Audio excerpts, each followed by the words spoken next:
ये तमाम तस्वीरें हम आपको दिखा रहे थे कि कहां पर क्या हाल है। हमारे साथ अभी जी मीडिया संवाददाता योगेश कुमार गुरुग्राम से जुड़ गए। योगेश, देखिए हर जगह की तस्वीरें सामने आई हैं, लोगों में काफी गुस्सा भी नजर आ रहा है क्योंकि पहले से कोई तैयारी नहीं है। इसको लेकर ज्यादा गुस्सा है कि आखिर कब तक इस तरह से परेशानियों का सामना होगा। फिलहाल आपसे भी हम जानेंगे कि क्या हाल है वहां के। आपको बता दें कि 2016 में जब महाजाम की मुख्यमंत्री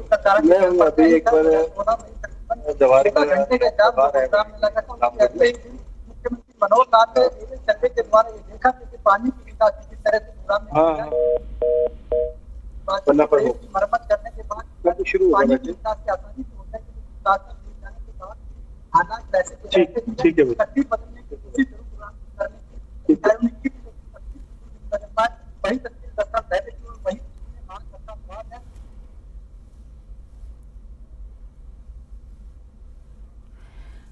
ये योगेश से हम और जानकारी जरूर लेंगे, लेकिन इस बीच ये तस्वीरें देखिए जरा और अंदाजा लगाइए कि लोग किस तरह से परेशान हो रहे हैं। हालांकि लोग एक दूसरे की मदद भी करते नजर आ रहे हैं, गाड़ियां निकल रही हैं, परेशान हो रहे हैं लोग, गाड़ियां फंस रही हैं। ऐसे में अब सवाल ये कि निकासी का ऐसा इंतजाम क्यों नहीं होता कि बारिश के सीजन में इस तरह की तस्वीरें सामने ना आए। जाहिर सी बात है, जब तेज बारिश होगी तो जल भराव की समस्या उत्पन्न होगी, लेकिन निकासी का कुछ ऐसा रास्ता हो कि लोग इन परेशानियों से दो चार ना हो। अब ऐसे में लोग जो बाहर निकल रहे हैं, इधर उधर जाना है, आज रविवार है, थोड़ी सी राहत जरूर है क्योंकि ज्यादातर लोग घरों में रहते हैं, जिस वजह से उनको इतनी ज्यादा परेशानियां नहीं हो रही हैं। लेकिन ये तस्वीरें देखकर आप अंदाजा लगाइए क्योंकि आधे वाहन भीग जा रहे हैं, पूरा डूब जा रहे हैं उसमें।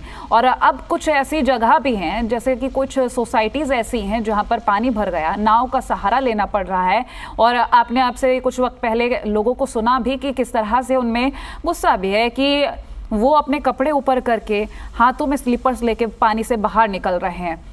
योगेश हमारे साथ एक बार फिर से जुड़ गए। योगेश, तमाम तस्वीरें आपसे हम जान रहे थे, निकासी अगर ठीक हो तो बारिश का पानी कितना भी जम जाए कुछ ही वक्त में निकल जाता है, लेकिन वो जब इंतजाम ही नहीं होते तो लोगों को जाहिर सी बात है परेशानियों का सामना करना पड़ता है। ऐसे में अगर हम वहां की तस्वीरें जो जान रहे थे आपसे, आगे क्या कुछ जानकारी है ये भी जानेंगे।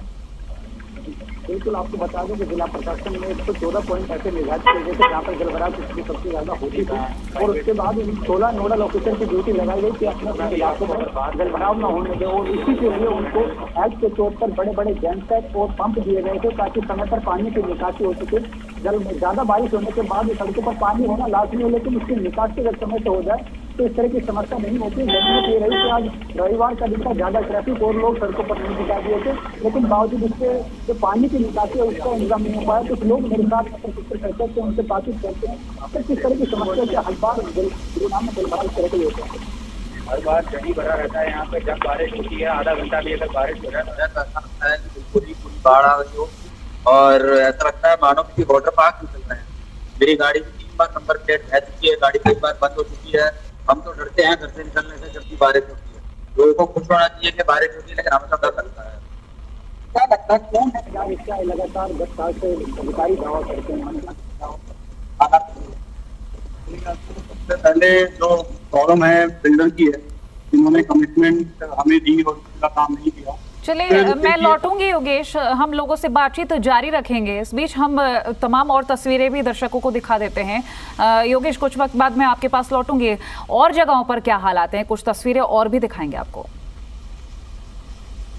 तो देखिए, गुरुग्राम के सोहना एलिवेटेड एक्सप्रेसवे के पास भी बारिश के बाद जलभराव की समस्या उत्पन्न हो गई है। यहाँ सर्विस रोड पर 1 किलोमीटर दूर तक जलभराव हो गया है और ये सर्विस रोड मुंबई एक्सप्रेसवे को कनेक्ट भी करता है। अब इस सर्विस रोड पर करीब 2 फीट तक पानी जमा है। पानी भरने से यहाँ पर लोग काफी ज्यादा परेशान हैं और ये तस्वीरें देखकर आप अंदाजा लगा सकते हैं कि किस हद तक उन्हें परेशानियों का सामना करना पड़ रहा है। वाहन आधे पानी में डूब जा रहे हैं, तब जाकर यहाँ से लोग निकल पा रहे हैं। गुरुग्राम में मूसलाधार बारिश के बाद तमाम सड़कें दरिया में तब्दील हो चुके हैं। इस वक्त मैं गुरुग्राम के सोहना एलिवेटेड एक्सप्रेसवे पर हूं, जहां पर तकरीबन 2 से 2.5 फीट तक पानी भर गया और उसके बाद सर्विस रोड पर निकलने वाले वाहनों को काफी परेशानी का सामना करना पड़ रहा है। इस वक्त आप देख सकते हैं कि किस तरह से एक ऑटो पानी में बंद होने के कारण अब सवारी को धकेलते हुए ले जा रहा है और तकरीबन 2 किलोमीटर तक का पैच ऐसा सर्विस रोड का सोहना एक्सप्रेसवे एलिवेटेड जो हाईवे है उसका और वहां पर किस तरह से जल प्रलय आ गया है। देख सकते हैं किस तरह से दुपहिया वाहनों को किस तरह से परेशानी हो रही है और कितने वाहन यहाँ पर अब बंद होंगे। पैदल निकलने वाले लोगों को परेशानी हो रही है। आपको जानकारी दे दें कि सोना elevated expressway Mumbai expressway connect करता है, यानी कि देश के सबसे लंबे और महंगे एक्सप्रेसवे कनेक्ट करने वाला सोना एलिवेटेड एक्सप्रेसवे की सर्विस रोड पर 2.5 फीट तक पानी भर गया। और मेरे सीधे हाथ पर जो देवलाल स्टेडियम है, देवलाल स्टेडियम में भी 2 से 2.5 फीट तक पानी भर गया है। लोगों को परेशानी का सामना करना पड़ रहा है। कुछ लोग ऐसे हैं जो जलभराव से होकर गुजर रहे हैं, उनसे बातचीत करते हैं। कितनी परेशानी होती है बरसात गुरुग्राम में आती है तो? भैया 6 दिन से बारिश बरस रही है गुरुग्राम में, वो भी तगड़ी। सुबह से लेके ये सांझ लो रुकती नहीं है। 6 दिन लो देख लो हालत कैसी हो रही है गुड़गांव में। हालत तुम देख ही रहे हो और आने जाने वाले परेशान हो रहे हैं। लगातार 6 दिन से घमासान बारिश बरस रही है गुड़गांव में। बाकी काफी बुरा हाल हो रहा है। देखो एक बार आप। जी गुरुग्राम में दुपहिया वाहन जो वाले लोग हैं उनको काफी परेशानी का सामना करना पड़ता है। वाहन खराब हो जाते हैं उनके। कितनी मुश्किल बड़ा दौर होता है जब बारिश होती है। बारिश जब होती है पानी की निकासी का बिल्कुल भी समाधान नहीं है। गुड़गांव में बारिश होती है तो हमारी टेंशन शुरू हो जाती है कि कैसे किया जाए। तो अब ऑफिस जाना होता है, ऑफिस जाते जाते सुबह बारिश हो जाती है। और यहाँ पे सड़कों पे आप देख रहे हैं, अगर किसी को सोना रोड से ऊपर सोना रोड इस हाईवे से जाना है तो जा सकते हैं। लोकल अगर ट्रांसपोर्ट यूज़ कर रहे हैं, आपके पास 2 पहिया वाहन है, ऑटो पे आप नहीं जा सकते हैं जी, जब तक बारिश का पानी बिल्कुल साफ नहीं है। बिल्कुल आपने सुना कि किस तरह से परेशानी का सामना आम जनता को करना पड़ रहा है। और ये सोना एलिवेटेड एक्सप्रेसवे है जिस पर हाईटेक होने के दावे किए जाते हैं, लेकिन सोना एलिवेटेड एक्सप्रेसवे की सर्विस लेन भी जलमग्न हो चुकी है। तमाम इलाके जो हैं दरिया में तब्दील हो चुके हैं। गुरुग्राम जिला प्रशासन के दावे और वादे वो दरिया में बहते हुए नजर आ रहे हैं। गुरुग्राम से योगेश कुमार, जी मीडिया। तो ये तमाम तस्वीरें आपको दिखा रहे हैं। लोगों से बातचीत होते हुए भी आपको हमने दिखाया लोगों में किस तरह से गुस्सा है और लोग कितना परेशान हो रहे हैं, ये भी आप देख सकते हैं और सुन सकते हैं। क्योंकि ये पानी जो जमा हुआ है सिर्फ इसलिए क्योंकि निकासी का मार्ग सही नहीं है, वरना जिस तरह से बारिश के मौसम में पानी जमा होता है तो उससे पहले ही तैयारी कर लेनी चाहिए। और ये कोई तस्वीरें पहली बार सामने नहीं आ रही हैं, ऐसा पहले भी कई बार होता रहा है कि जल भराव से लोग परेशान नजर आए हैं। अब ऐसे में सवाल ये उठता है कि ये जो तस्वीरें हैं क्यों इनका कोई सॉल्यूशन नहीं निकलता है। सर्विस रोड पर भारी जल भराव की तस्वीरें देखी जा रही हैं। अगर हम वहां से 1 किलोमीटर दूर तक की बात करें तो पानी भरा हुआ है। मुंबई एक्सप्रेसवे का सर्विस रोड भी बेहाल नजर आया है। गाड़ियां जो कार्स वहां से निकल रही हैं वो पानी में डूब जा रही हैं। लोग कितना परेशान हैं। सोना एलिवेटेड एक्सप्रेसवे बेहाल नजर आ रहा है। योगेश के पास चलेंगे। योगेश, देखिए तस्वीरें जान रहे हैं, हम लोगों से बातचीत भी सुन रहे हैं कि किस हद तक वो परेशान हो रहे हैं। अब ऐसे में इंतजामों की बात करें, क्योंकि पहले से लेकर आज तक की अगर हम बात करें तो हर बार ये कहा जाता है कि हमने इंतजाम किए हैं बेहतरी के। क्या कोई फर्क देखने को मिला है? जी बिल्कुल, आपको बता दें कि जिस तरह से मैंने आपको पहले बताया था कि 16 नोडल ऑफिसर इसमें डिसाइड किए गए थे और उनकी जिम्मेदारी लगाई गई थी, लेकिन धरातल पर ना तो नोडल ऑफिसर दिखाई दिए। आज जब हालात हाथ से फिसलने लगे तब जिला उपायुक्त खुद वहां पर फील्ड में निकले और उन्होंने देखा कि कहाँ किस किस जगह पर सबसे ज्यादा जो है जलभराव हो रखा है। लेकिन वो जो हालात जब हाथ से काबू निकल गए थे उसके बाद जिला प्रशासन उसमें जागा, लेकिन जो ट्रैफिक पुलिस है उसके जवान लगातार सुबह से आपको सड़कों पर दिखाई दिए थे। कारण यही था कि सड़कों पर चलने के लिए जगह नहीं थी और यही वजह थी कि वाहनों के पहिए धीमे हो गए थे। लेकिन रविवार का दिन होने के कारण वाहनों की संख्या तो कम ही थी, लोगों की भी संख्या कम थी। कारण यही था कि बहुत से लोगों की छुट्टी भी थी। लेकिन ये राहत की बात रही कि आज रविवार था, अगर वर्किंग डे होता तो हालात इससे भी ज्यादा बदतर हो सकते थे। जी चलिए, आप बने रहिए हमारे साथ। देवेंद्र भी जुड़ गए हैं गुड़गांव से ही। देवेंद्र, आपके पीछे तस्वीरों में हम देख पा रहे हैं कि पानी कितना ज्यादा भरा हुआ है, तो लोगों को परेशानियां भी कितनी हो रही होंगी ये भी समझ सकते हैं। सीवरेज का किस तरह से इंतजाम किया गया है, निकासी को लेकर हम बात करें तो क्या कुछ इंतजाम है पहले से, क्या कोई बेहतरी है या फिर जस के तस हालात बने हुए हैं? जिस तरह से लगातार सुबह से ही बारिश आ रही है और बारिश के बाद जिस तरह की परिस्थितियां बनी वो साफ साफ तस्वीरों में भी नजर आ रही है। लेकिन प्रशासन की तरफ से जो दावे और वादे किए जाते हैं वो इस पानी में इसी तरह से बहते हुए नजर आते हैं। और फिलहाल जिस तरह की परिस्थिति आप देख सकते हैं कि किस तरह से पूरा जो पानी है वो इसी तरह से हुआ है। और न केवल पानी इस जगह बल्कि अलग अलग जगह, ये तो सोसाइटी का एक नजारा है जहाँ इस तरह की परिस्थिति है और लोगों को इसी सैलाब से निकलकर अपने गंतव्य तक पहुंचना पड़ता है। और भी लोग यहाँ हैं, उनसे जानते हैं किस तरह से परेशानी उन लोगों को झेलनी पड़ती है। और क्योंकि जिस तरह से ये स्थिति है, क्योंकि आप देखिएगा ये गुरुग्राम सोना रोड का जो इलाका है वो इसी तरह से जलमग्न है। अलग अलग जगहों पर शहर के इलाकों में इस तरह से पानी भरा हुआ है और लोगों को बड़ी परेशानी के बीच इस तरह से जूझना पड़ता है। कुछ लोग भी इस वक्त हैं सर, इस तरह से सुबह से पानी से आपको परेशानी उठानी पड़ रही है क्या? इसी तरह से शहर के अलग अलग इलाकों में पानी भरा हुआ है? यहाँ से नहीं निकल पा रहे, शहर का पता नहीं, बस ही बहुत तेज बारिश हो रही है और एक जैसा हाल है, इलेक्ट्रिसिटी है, पानी है, क्या घरों के अंदर तक पानी चला गया है? अभी तो नहीं है, घरों के अंदर तो सड़क तो अभी तक जो पाया तो बोलते बहुत ज्यादा पानी, और उससे ऊपर ज्यादा दिक्कत है लाइट भी नहीं है, पानी 4 बजे लाइट, और अभी हम लोग यहाँ पे देख रहे हैं कैसे समस्या का समाधान हो, बट पानी तो आप देख ही रहे हो, घरों में कैद है हम लोग। आज रविवार है तो थोड़ी राहत है, बट कल से की तरफ जाओगे आप देखिए बिल्कुल लोगों का यही कहना है कि वो घरों में कैद होकर बैठे हैं और आज रविवार है, इसके चलते छुट्टी का दिन है, वो घर पर है। लेकिन यदि यही सोमवार का दिन होता तो निश्चित तौर पर एक बड़ी समस्या देखने को मिलती है, एक लंबा जाम देखने को मिलता। और फिलहाल जिला प्रशासन की तरफ से जिला उपायुक्त निशांत यादव सड़क पर उतरे हैं, लेकिन अब वो पानी में उतरने का कोई फायदा नहीं है, क्योंकि यही पहले इंतजाम किए होते तो शायद ये बिल्कुल सही बात, क्योंकि पहले से अगर इंतजाम किए होते तो शायद आज ये दिन नहीं देखना पड़ रहा होता। चलिए लौटती हूँ देवेंद्र आपके पास, योगेश आपके पास आना चाहूंगी। लोगों से बातचीत करिएगा जरा आसपास के, जो बताना चाह रहे हो कि पहले और आज में क्या फर्क है, क्या कोई बेहतरी की गई है?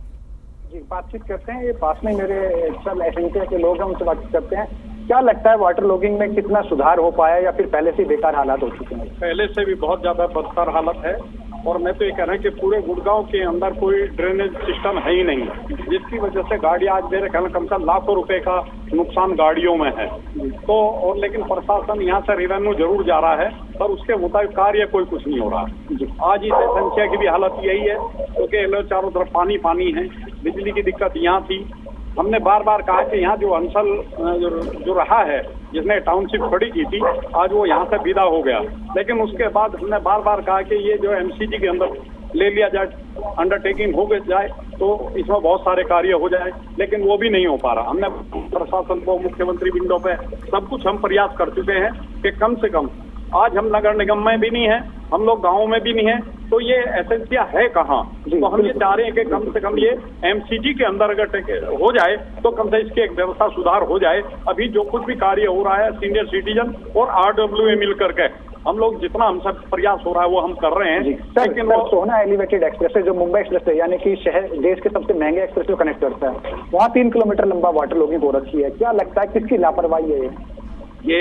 मेरे समझ पे ये लापरवाही जो है ये कॉरपोरेशन की है, क्योंकि जब भी कोई प्रोजेक्ट स्टार्ट किया जाता है तो जब उसकी ओसी दी जाती है उस टाइम ये सब देखा जाता है कि ये जो सिटी है, इसके जो ड्रेनेज है वो फंक्शन कर रहे हैं या नहीं कर रहे हैं, उसी की वजह से ही ये हो रहा है।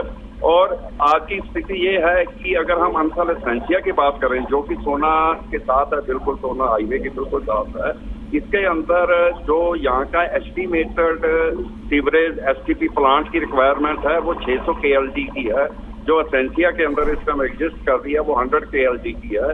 तो ये बिल्डर का यहाँ को इनको जो ओसी दी है, ये अधिकारियों से मेरा क्वेश्चन है कि उन्होंने इनको ओसी कैसे दे दी जब एसटीपी प्लांट ही नहीं है। तो ये सारा का सारा इसके अंदर जो पूरा कंट्रीब्यूशन है जो गवर्नमेंट ऑफिसर का भी है, जिन्होंने इनको ओसी दिया और पूरी तरह से स्टडी नहीं किया। सर सोसाइटी के अलावा पूरे हाईवे भी जलमग्न है, उसमें किसकी लापरवाही मानते हैं? अधिकारी तो कहते हैं कि हमने नोडल ऑफिसर लगाए हुए हैं, पंप लगाए हुए हैं, धरातल पर क्यों नहीं दिखते हैं? ऐसा है कि अगर नोडल ऑफिसर लगाए हैं या पंप लगाए हैं तो या तो वो नोडल ऑफिसर कॉम्पिटेंट नहीं है। नोडल ऑफिसर वो लगाने चाहिए जो कॉम्पिटेंट हो, जिनके पास पूरे लेआउट हो, पूरे नक्शे हो, पूरे प्रोजेक्ट लेआउट का ज्ञान हो, उनको पता हो कि अगर बरसात, क्योंकि आजकल तो वेदर फोरकास्ट हो जाता है, ये जो आज बरसात हो रही है ये गूगल मैप के अंदर जो फोरकास्ट थी उसी के हिसाब से हो रही है, ये ऐसा नहीं है कि ऑल ऑफ सडन बरसात हो रही है।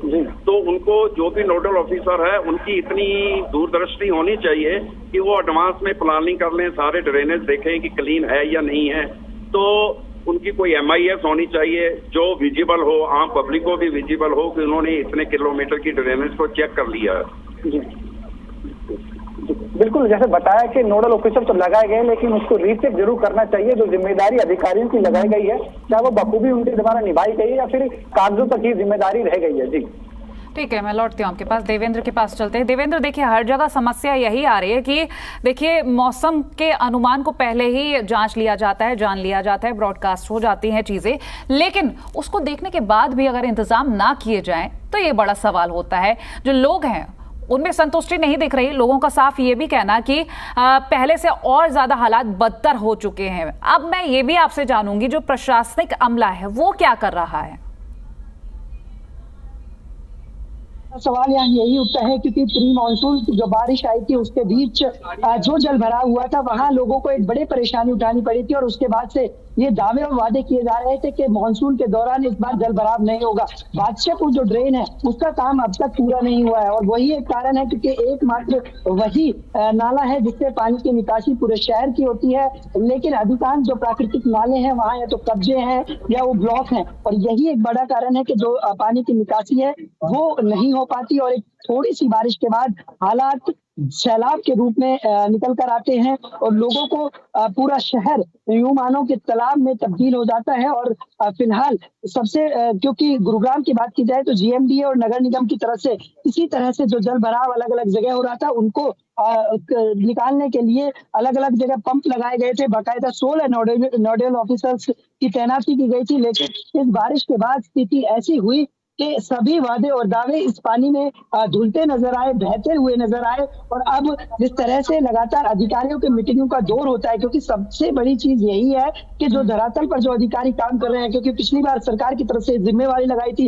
यदि कहीं जल भराव होता है तो उसकी जिम्मेवारी उस क्षेत्र के अधिकारी की होगी, लेकिन किसी तरह की कोई कार्रवाई नहीं होती। और यही कारण है कि जो अधिकारी हैं वो अपनी मनमानी करते हैं और उसका नतीजा लोगों को भुगतना पड़ता है। बारिश के बाद जो ये शहर कहा जाता है कि इसको स्मार्टेस्ट सिटी बनाई जाएगी, लेकिन उस स्मार्ट सिटी के बीच इस तरह की तस्वीर विचलित करती है, परेशान करती है, हैरान करती है कि आखिरकार जो दावे और वादे किए जाते हैं वो इस थोड़ी सी बारिश के बाद पानी में आखिरकार क्यों धुल जाते हैं, क्यों बहते हुए नजर आते हैं, क्यों सरकार के नुमाइंदों को आखिरकार जो अधिकारी है गुमराह क्यों कर रहे हैं। और यही कारण है कि धरातल पर यदि काम होता तो स्थिति ऐसी नहीं होती।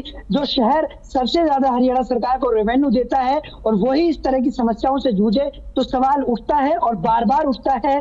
2016 के बाद ये कहा गया था कि जाम नहीं लगेगा, जल भराव नहीं होगा, उसी के बाद भी किसी तरह से कोई सीख नहीं ली गई। और आज जीएमडीए और नगर निगम के अधिकारी कमरों में बैठकर नीतियां बनाते हैं, योजनाएं बनाते हैं, लेकिन धरातल पर वो योजनाएं धुलती हुई, पानी में बहती हुई नजर आती हैं। दिक्कत तो यही है कि जो वादे और दावे किए जाते हैं वो खोखले एक वक्त पर नजर आ ही जाते हैं, क्योंकि जब जरूरत होती है तब वो वादे कहीं खो जाते हैं, क्योंकि उन्हें पूरा करने का शायद उन्हें वक्त नहीं मिलता। जिम्मेदार अपने वादे तो कर देते लेकिन पूरा करना शायद भूल जाते हैं। चलिए देवेंद्र, लौटते हैं। योगेश, आपके पास आना चाहूंगी।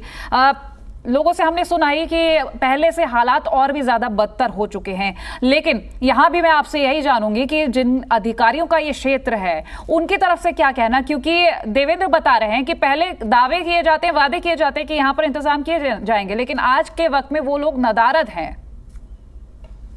आपको एक सबसे बड़ी जरूरी बात मैं बताता हूं कि 16 नोडल ऑफिसर तो इसमें लगाए गए हैं, लेकिन निगम और जीएमडी की जिम्मेदारी है गुरुग्राम को जलभराव से बचाने की, और इन दोनों की कमान एक ही ऑफिसर के हाथ में, जो एक आईएएस ऑफिसर है। उनको जिम्मेदारी इस तौर पर दी गई थी कि एक्सपीरियंस है, पुराने समय में यहाँ पर डीसी भी रह चुके हैं, तो गुरुग्राम की गली चौक चौराहों का बेहतर तरीके से जानते हैं। और इसी उम्मीद के साथ गुरुग्राम की नगर निगम के साथ साथ उनको जीएमडी की भी कमान दी गई थी, लेकिन अब वो मीडिया से बचते हुए भी नजर आते हैं, क्योंकि जब भी उनसे जलभराव का कारण पूछा गया, आखिर जिम्मेदार कौन है और किसके ऊपर कार्रवाई होगी, इस बारे में जानकारी लेने की कोशिश की, तो उन्होंने मीडिया से दूरी बनानी ही उचित समझी। लेकिन उन्होंने एक बात नहीं सोचा कि जिस तरह से आम जनता परेशान हो रही है, आखिर किस तरह से जलभराव को दूर किया जा सकता है, आखिर उन नोडल ऑफिसर के ऊपर क्या कार्रवाई करनी चाहिए जिनको उनकी ड्यूटी पर गुरुग्राम में लगाया गया था, लेकिन बावजूद उसके आम आदमी को परेशानी हो रही है। जी बिल्कुल।